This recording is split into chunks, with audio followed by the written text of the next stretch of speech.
രാഷ്ട്രീയാക്രമങ്ങൾ ഏറെ നടന്ന കണ്ണൂരിലെ പുന്നാട് പ്രദേശം ഇന്നറിയപ്പെടുന്നത് ഗീതാ ഗ്രാമമായിട്ടാണ്. പുതിയ തലമുറയിൽപ്പെട്ടവർക്ക് അടക്കം ഗ്രാമത്തിലെ എല്ലാവർക്കും ഭഗവത്ഗീതയിലെ 701 ശ്ലോകങ്ങളും ഇപ്പോൾ മനഃപ്പാഠമാണ്.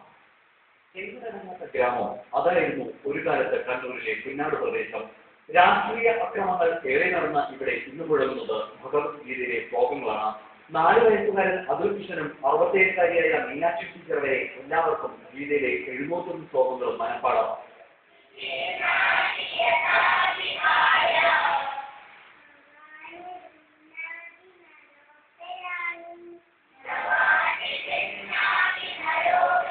ഭഗവത്ഗീതയെ എല്ലാവർക്കും പരിചയപ്പെടുത്തുക എന്ന ലക്ഷ്യത്തോടെ 2003 ഗീതാവർഷത്തിൽ പുന്നാട് ഗീതാ സ്വാധ്യായ സമിതിയാണ് പഠനം ആരംഭിച്ചത്.